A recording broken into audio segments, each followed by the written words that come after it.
Hey, what's up, blue collar business owner? Welcome back to the Blue Collar Prosperity Podcast. I'm your host, Paul Maskill, where we focus on helping guide you to have a prosperous blue collar business. Today, we have with us Lynn Wise. Lynn serves as the founder of Contractor in Charge and the author of Build It, Grow It, Sell It, 9 Steps to a Thriving Contracting Business. With a solid reputation for excellence that was built over the course of the past 35 years of successful ownership of multiple small businesses, including a plumbing and heating repair and remodeling company, Lynn also has been recognized for her 20 years of achievement in corporate sales and management. So that is Lynn Wise. Welcome, Lynn. Thanks so much for being here. What is going on today?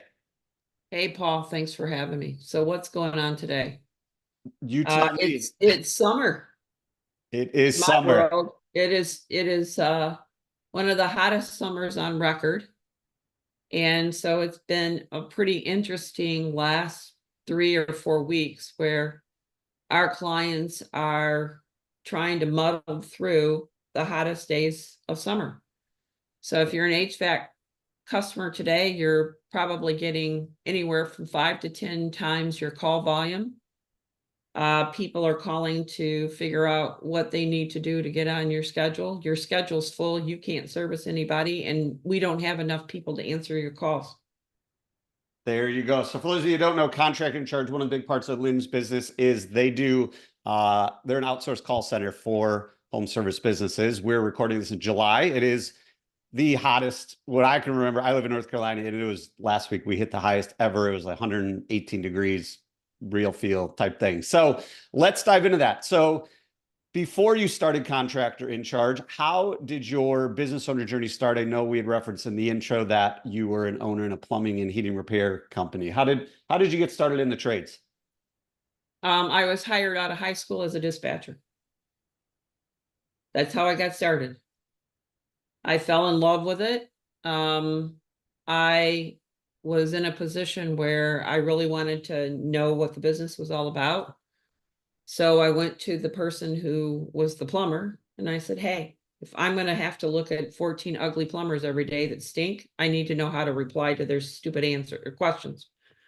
So that started the process. So I decided to understand the inside works of plumbing, heating, and electrical. We were in the business of repair primarily. Excuse me. And we also had a retail bench at that time, a repair bench. And so what I began to do is learn how to take it apart and put it back together. So I understood how, what triggered repairs, what kind of parts were involved in repairs, so on and so on. And I eventually became an owner and a general manager of the company. So I was in the business for 15 years and I left that business really because they had a family situation and I wasn't willing to contend with that as an ownership piece of it. So I decided to leave and I went out into corporate America. I proceeded to finish my bachelor's degree and get an MBA. So I came back because I really felt like number one, I felt like I had left the story unfinished. And number two, it really was my first love. That's what I loved. And so I came back and began Contractor in Charge. This concept, honestly, was a concept I had in 1989, how to centralize shared services for the trades, how to do bookkeeping, how to answer calls. It can be a lot more sophisticated than that, to be honest with you. But it was an idea. Technology did not lend itself well back in 1989. It would have been a lot of 10 key adding machines and phones that sat on top of desk and PBXs that hung off of walls. So now everything's cloud-based. And so, of course, it opened up the ability for us to provide a flexible and virtual environment, honestly, for the employees that we hired. Awesome. So let's dive into that. So we're just talking about how busy it is with the summer. Obviously, call volumes go up and down. You got shoulder season, you got busy season. How do you find, managing those leads, outsourcing a call center from a business owner standpoint? So we got business owners listening. What's the best way you can help them with what you're offering? The best way that I can help them is for them to understand they need to understand what they don't see. So in the case of right now, you have peak call volume. Most clients don't even understand what their average call volume is, much less their peak call volume. The other part of that is there's the call volume, which statistically, and we've collected this data, Paul, for nearly 8 years, only about 30% of your call volume are leads. 70% of your call volume is everything else. Somebody checking on if my tech's going to be arriving on, at the time that I was told by the dispatcher. Probably the most common call that we get is, I've not heard from anybody. Can you tell me if my tech's still coming today? Common, very common. So setting up alerts and notifications through your scheduling software, preparing that caller that you need to have flexibility on arrival window times would be a big plus for your business. It would avoid a lot of calls. For example, just simply saying, hey, listen, we send in a text alert 30 minutes out from the time that we're going to send a technician. Keep your phone handy. Is there any reason that you can't have your phone handy, or is there some time that we need to be aware of? So be aware of that, communicate to the caller that. The other part of it is understand that when these weather events happen, that you can prevent and set expectations and have a much higher client satisfaction just by good announcements at the front end of a call. So having a call or an announcement that is as simple to say, due to peak demand, the clients that we're going to be handling for the next 3 days will be only our memberships. We understand that you may have a need that's more urgent. Please leave your name and number. We're happy to put you on an urgent list and call you back when our schedule opens. But not saying anything is not a good thing. Will you have clients go somewhere else? Yes. The fact of the matter is you have limitations just like your competition. If you've got 5 techs, you have 5 techs. You can only staff to those 5 techs. The competition can only staff to their 5 techs or whatever their number is. So when peak demand happens is when you're vulnerable. It also, though, is an opportunity. So you can also look at it as an opportunity. And the question is, how do you manage that? And, most of the clients that we work with, they want to certainly handle in the HVAC world, let's be specific. If the unit is of a particular age, call it 10 or 15 years, they want to make sure that they capture that. Okay, filter those down, handle those first. And maybe even communicate. If you have an older unit, we understand that you're more susceptible to a downtime. Therefore, prepare that communication to say, we want to get to you first. Whatever. There's a way to do it, and you do it not just in the call announcement, but you prepare up to your busy season. Start marketing on social media. Our members are serviced first in peak weather situations, extreme weather situations. Sign up for our membership, get on our list, become a member. Love it. It is a reason, by the way, for a consumer to become a member of a company, to get on the schedule when there are extreme weather events. That's a reason for it's a great call to action. Don't wait until it's too late. Sign up for our membership. That's great. That's awesome advice. Because a lot of times when we talk memberships, we don't really think of that part. It's, hey, you get a discount, or hey, diagnostics waived, or whatever it is. But when you really need it is that, how are we going to prioritize all of these calls? Because we can't just get to all of them. It's just not physically possible. Like you said, we have 5 techs. That's all we got. We can't turn 5 into 10 tomorrow. and run out there with them. So how are we going to prioritize these 5 techs to make sure we're serving the best clients with the biggest needs? And part of it, what I'm kind of getting from you is a lot of the things we can do as a business owner is getting the phone to ring less from calls that we could proactively prevent. Because obviously, if someone's calling saying, "Where's my tech?" and then a lead comes in, we might miss that lead because we're busy wasting time on things we could proactively prevent. So what are some like, Wait, Paul, you nailed it on that. you nailed it The first. number of times I've said 70% of the calls are the problem, not 30% of the leads.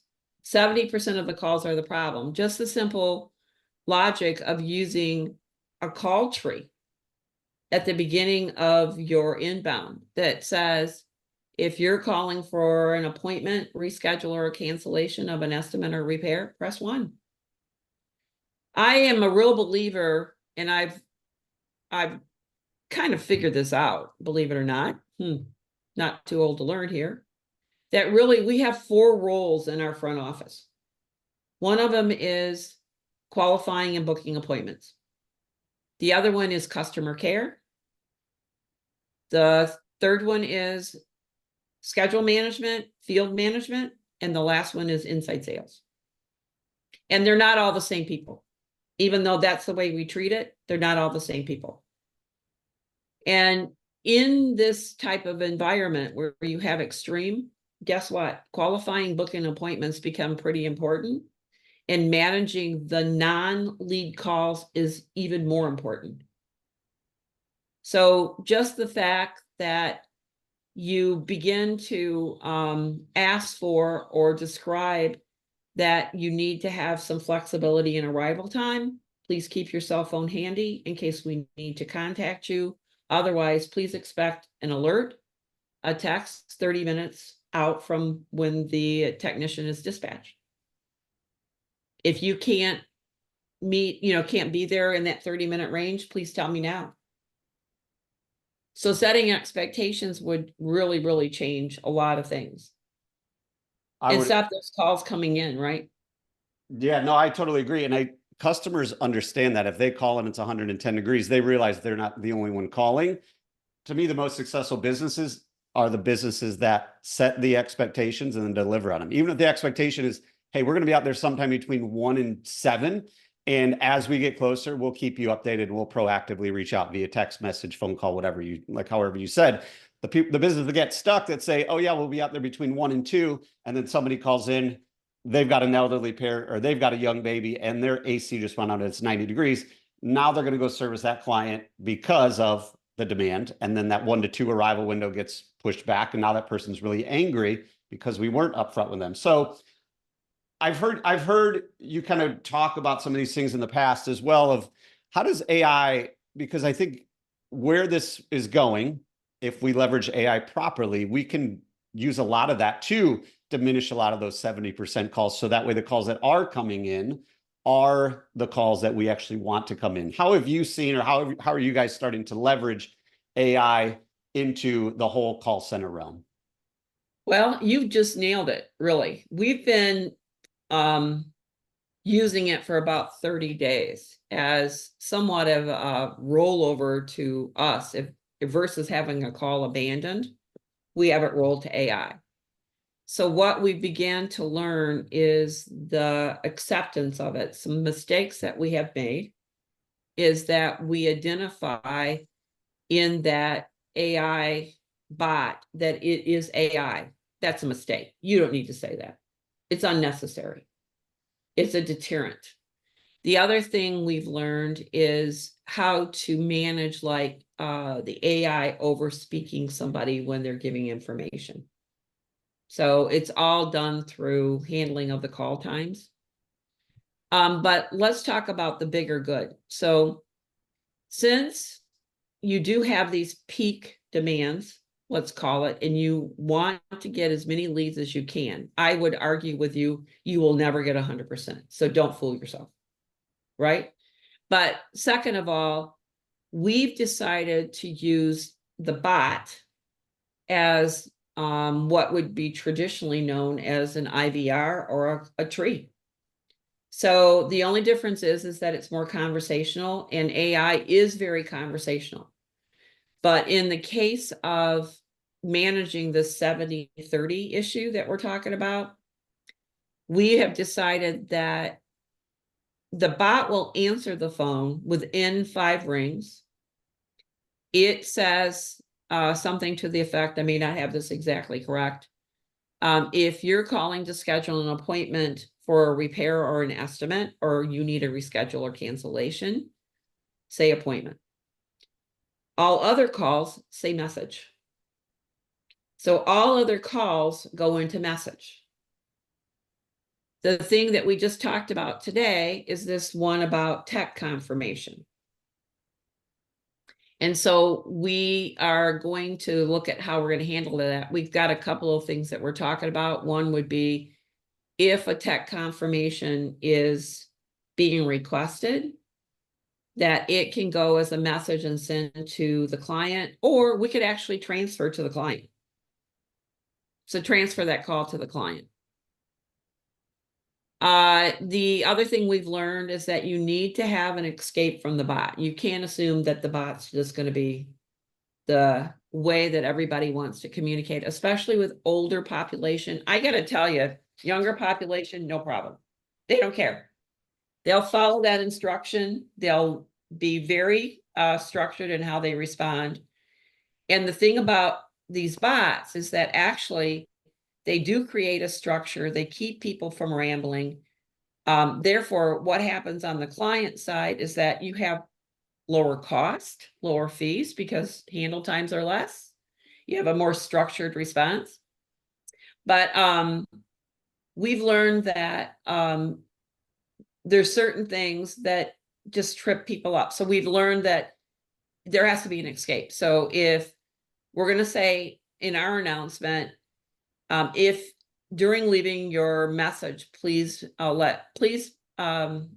let you know that you can ask to speak to an agent. So we'll have an escape route. So we'll see how that works. That may be Pandora's box. We don't know yet. Don't know till you try. This is a bit of an experiment, just so you know, Paul. But I can tell you the AI as a whole, especially generative AI, so it being able to use ChatGPT as a source, for example, or other databases as a source to come up with, for example, my air conditioning is not working. It will say, can you tell me how old's that unit?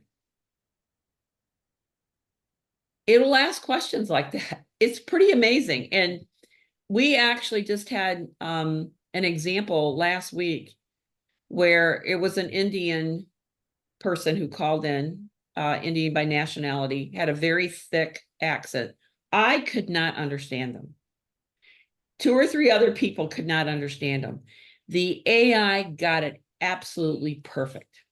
Spelling of the name and context of the message. It was pretty amazing. And we all went, wow. That's awesome.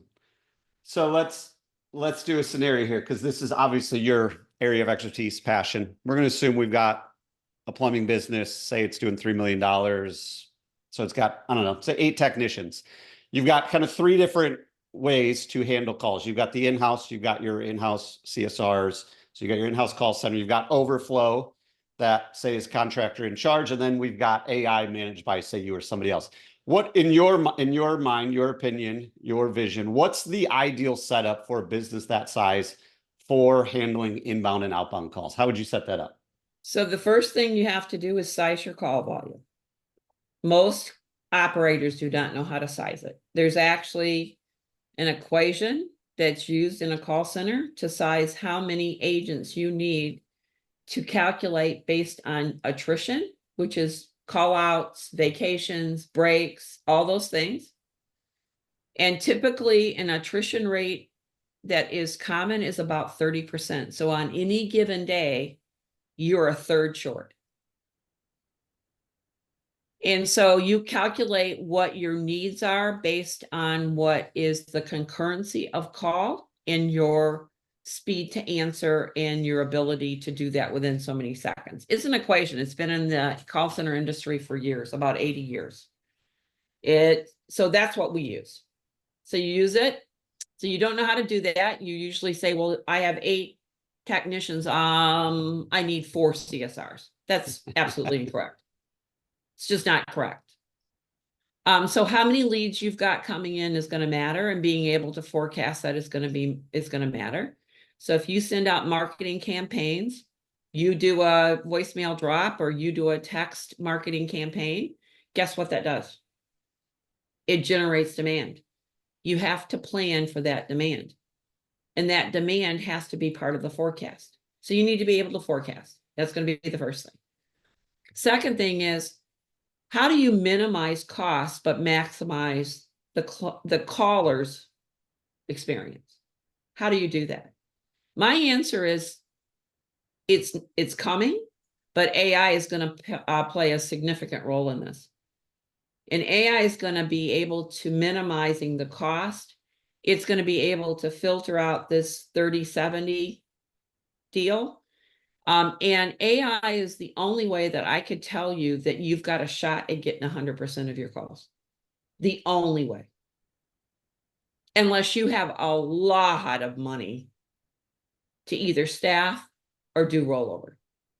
So where we're moving as a company is to be more in the line of, how do we help you be AI ready? And that could be as simple as helping you build your bots and then hosting them for you and helping you manage those. How do you use them for rollover? I'm not necessarily a believer that you are going to get rid of your staff. It's a question of what role should your staff play. So as you remember, I said there's 4 roles. One is to qualify and book calls.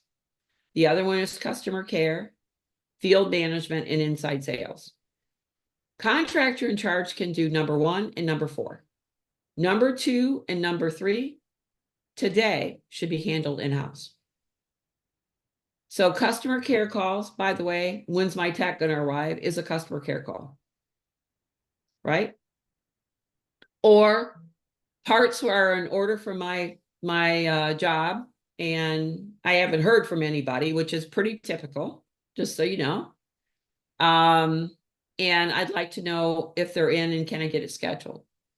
Or somebody was at my home and it's not working and it was only 2 weeks ago. Those are customer care calls. Those belong in somebody's hands who has the right information and has the right contacts of delivering the answer back to that caller. It's that simple. Field is related a lot to geography, and decisions are made to change schedules. And until AI can make those upon demand, you need somebody in-house to manage your schedule. I would say that AI can initialize a schedule, but it can't necessarily manage a schedule. Meaning if you've got a technician that running down the road and gets a flat tire, okay, guess what? You just lost a technician for 4 hours potentially on, in that scenario. You've got to scramble and reassign calls. So somebody needs to do that. Inside sales is, as we see it, is really the last thing that typically is done unless you've got somebody who's assigned to it specifically. So what I mean by that is that you have continuously, you have digital leads come in, texts come in, you need rehash, you need follow-up. That's a job. That's a job. So my answer is that you need roles and responsibilities for each one of these positions. You need to size them accordingly, and you need to minimize costs by choosing the right methods to do them. Great answer. Love it. So just kind of recap for everybody listening, you kind of have the 4 main roles of communication. You have, booking appointments, you have customer care, you got field management, field scheduling, and then inside sales. And Lynn just broke it out really precisely of how she, as an expert in this industry for decades, would set up her organization. So Lynn, we're going to put a bow on this thing. and start wrapping it up. Most podcasts ask for a book, but reading a book takes a lot of time, and a lot of people don't take action by the time they're done with the book or they never finish the book. So give our listeners one thing they can do within the next 24 hours to move their business forward. Let's stay on topic. So look at how you can minimize cost and maximize your caller's experience by looking at the roles and responsibilities in your front office and thinking about what those roles and responsibilities are and how you can assign those roles to be more efficient. Love it. Lynn Wise, thanks again for coming on the show, sharing your journey and providing actionable advice for all the blue collar business owners out there as we continue on our journey to prosperity. Before we sign off, Lynn, where can our listeners go to keep in touch with you and learn more about what you guys offer? Sure. You can look me up at contractoриncharge.com. You can go to Contractor in Charge Facebook, as well as I have a podcast, Paul, as you know, and it's called Transforming the Trades. So you can check us out on Facebook as well as LinkedIn, Transforming the Trades. And these are the topics that we're talking about as well. What's our pivot points in our business? What's different today than it was yesterday? Love it. Contractorincharge.com, or look up Transforming the Trades on whatever podcast player you're listening to this podcast on. Lynn, thanks again for your time today. Really appreciate it. Thank you, Paul.